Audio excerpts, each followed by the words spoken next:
All right. Welcome back, everyone. Welcome back. So I did get an additional portion, which I think is important.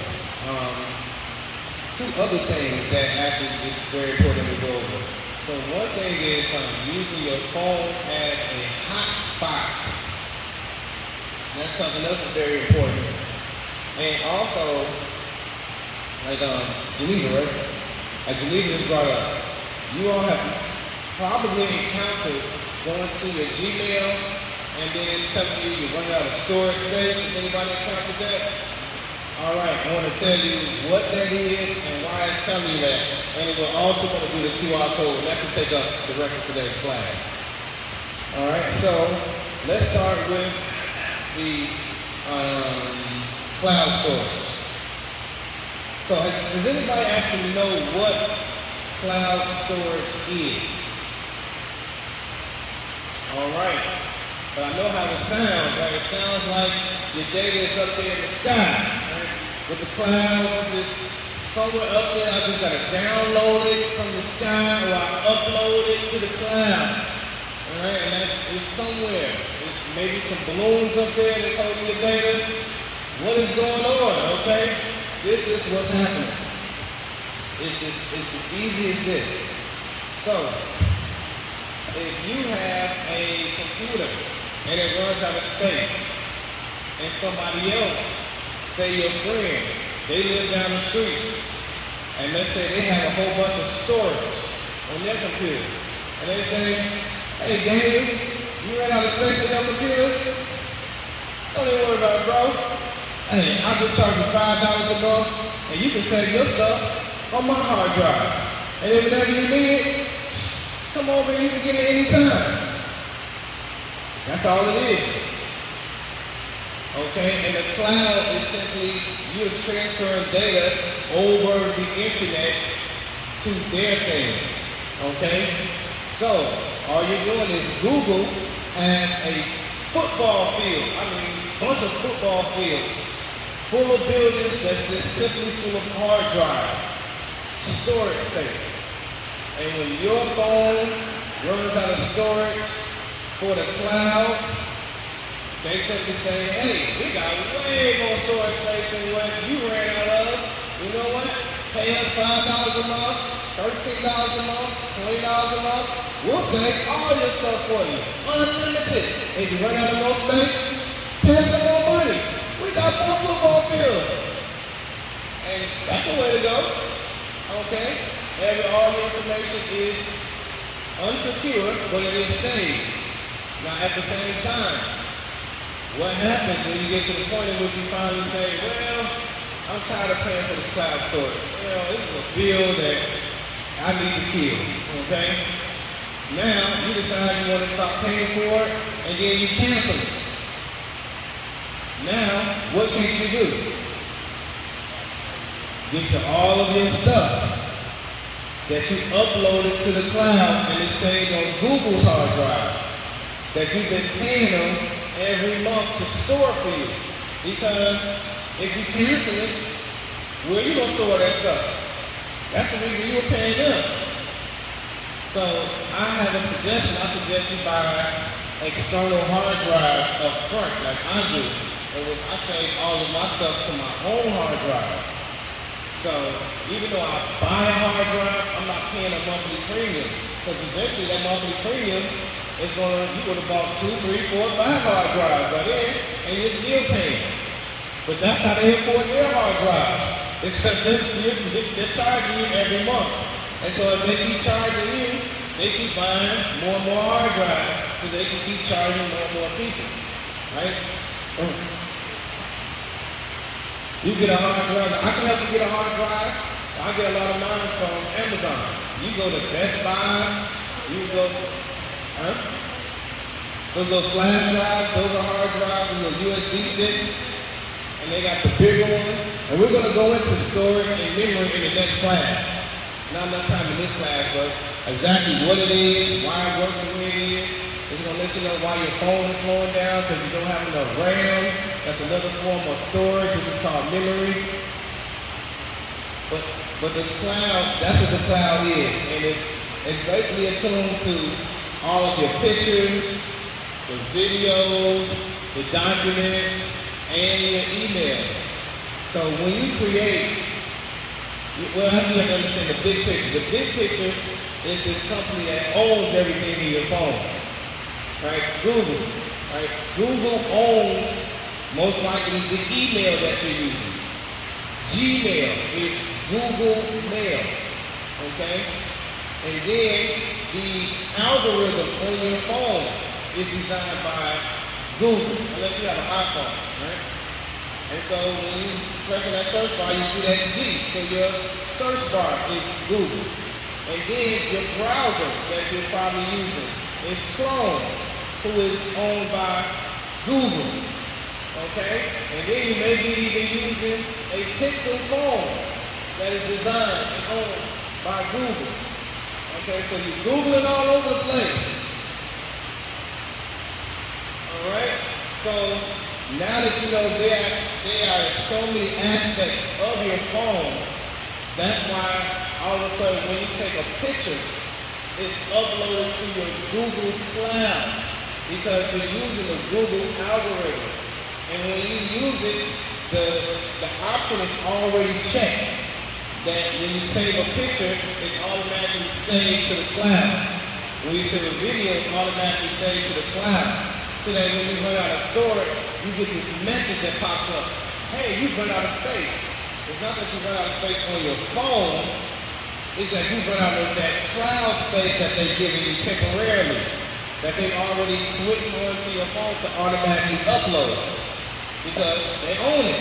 They own your phone, they own the algorithm, they own the search engine, and they own the cloud space. So that's why it seems like it's so easy that all of a sudden when you take a picture, it's just automatically in the cloud. And then all of a sudden, when your cloud space runs out, they say, hey, just pay us a few dollars, we'll give you more cloud space. Because they literally own, generally, the workspace that you're using. So it's very easy for them to just nudge you over into buying cloud space. But that's what it's all about. It's getting more money out of it.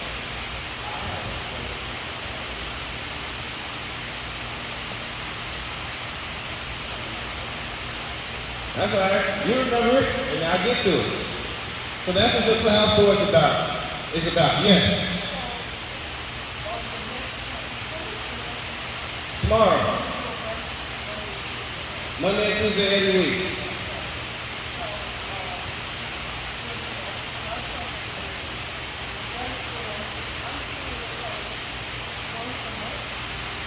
Yep.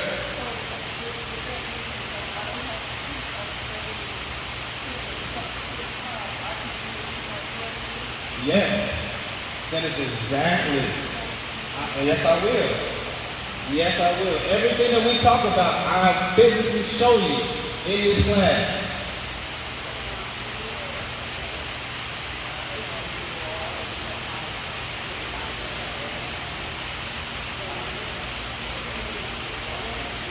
Yes.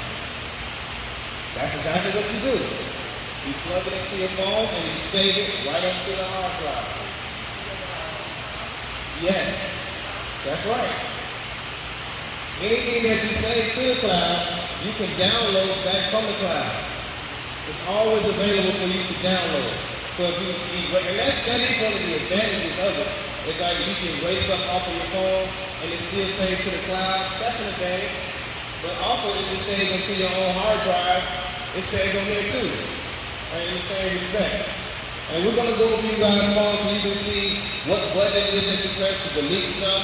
Because there's a whole category where they got your photos up there, your videos up there, your documents, your emails, everything. All of that stuff is in that cloud. It's in that cloud. All of that stuff. And we'll go over how to delete it, how to use it to your advantage. Now the next thing we were talking about was using your phone as a hotspot. So, what a hotspot is, or a Wi-Fi router, that's basically what a hotspot means. When you turn your phone to a hotspot, it now becomes a Wi-Fi router. And many of us may have a Wi-Fi router at home. Does anybody have a Wi-Fi router? Does you have internet, wireless internet at home? Yes, yes. And you know that box, that black box that they give us, that plugs into the wall, and then we have to go and look at it and get the code to our phone. That is the Wi-Fi router box. That delivers internet to anything in our home. I mean, we got a tablet, cell phone, we got a smart TV, we got a microwave or a coffee maker that hooks up to the Wi-Fi, your vacuum, anything like that, it hooks up that way. Now, that signal can only go so far, right? So if you leave your house and you're here or you go to another state, that Wi-Fi signal at your house doesn't carry over miles and across states and things of that nature. So if you have other devices like a tablet, or you got a smartwatch, or any other something that you want to use the internet with, but you don't have a phone service connected to it, you can now use the internet from your phone on your other devices. So for example, let's say you have a tablet, and you bought a tablet, and your tablet is not hooked up to a phone service. You did not call AT&T and say, hey, hook up a phone service, you're not paying a monthly premium for a service to your tablet. But you want to watch movies on it.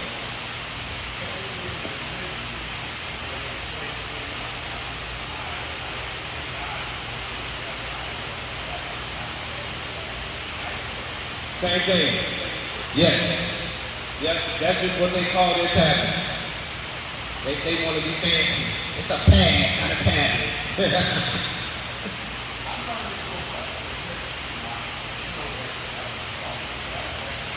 I'm glad you learned, Rob. I'm glad. I mean, Daniel. Glad.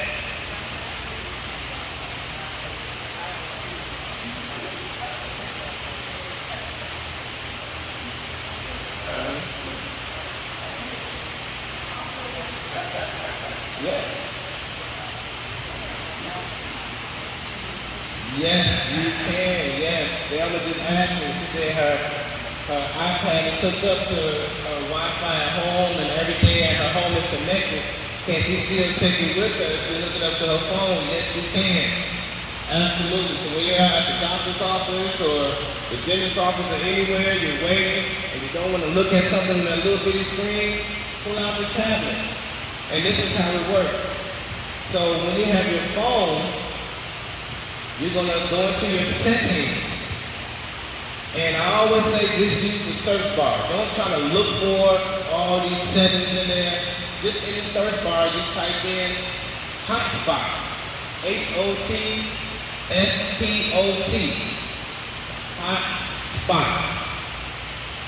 And then it will come up.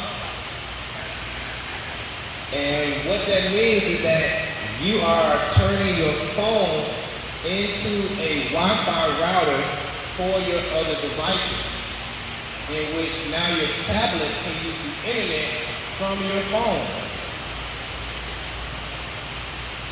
And in respect, just like if you had grandbabies, and they had some phones, and if they didn't have phone service, they can use your internet to play their games and everything like that, even though you all learn at home.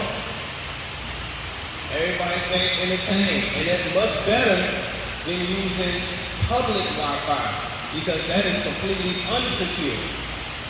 All right, so when you go to the library or McDonald's or something, they all have free Wi-Fi. But you don't want to do banking on there, you don't want to put in any type of vital information, do a quick Google search or something like that. Don't start typing in your address and stuff like that. It is unsecured, and people can easily get your information when you're on a public Wi-Fi internet source. Know that you want to be on your own. Generally, when you get your internet from a phone company, they keep it secure enough, right? And when you go into a website where it says that HTTP, you want to make sure there's an S behind the HTTP, because that S stands for secure. It's a secure website in which you can put in your banking information and things of that nature. So when you go onto like your Bank of America website or Amazon website somewhere, any website that you purchase something from, you'll notice that at the top where the web address is, after HTTP, you'll see an S after it. That means it is a secure website. You can type in your banking information or other information like your address, and it's not going to be readily or easily hacked. If you do not see an S, it is not secure. Do not use that type of website for any type of banking. All right? Now, with this hotspot, once you have gone into the option of your phone, you're able to name what you want your hotspot to be called. Right? So you can name your hotspot Daniel 123. Daniel's the greatest to me, okay? And then when you pull out your tablet and you're looking and you're pressing Wi-Fi, Daniel will look for Daniel is the greatest. And then he clicks on it because that's what he named his hotspot. You can name it whatever you want. You can name it Deborah is the most beautiful. And then when you pull up your tablet, you look for beautiful Deborah. Or it's going to say it exactly like you put it in. That's right. You can put Grace's grandma. Anything that you want, and that's what it's going to say. And then you can put in a password that you want. And it doesn't have to be case sensitive. You got to put in uppercase and this type of hypertext. It could be anything. Your password could just be flowers. It could be pretty lady. Whatever you want. So then when you're on your tablet and it asks you for the password, type in pretty lady. And now you'll be using the internet on your tablet from your cell phone.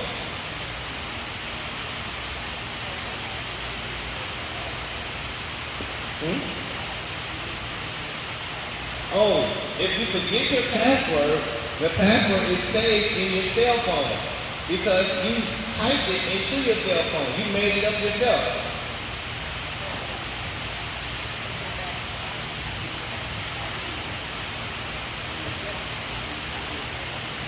Okay, you type settings, and now up here type in hotspot. Alright, and I'm about to come around so everybody make sure everybody finds a hotspot on their phone.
All right, how exciting, how exciting. Everyone now knows where your hotspot is and how to use it. Okay, now I know we run out of time. I'm going to go real quick, this QR, okay? So, everyone actually has two QR codes from me. There's one on the last page of your packet, and there's also one on the actual flyer. You can scan either one. Now, for most of your phones, you can pull out your camera, and you don't take a picture of it. You just point your camera at that box, and then you'll see something pop up on your screen, like a website, and then you press that little button, and it'll go to the website. So just try that out. Pull your phone out and go to your camera app.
All right, class. All right. I think everyone has learned some new stuff today.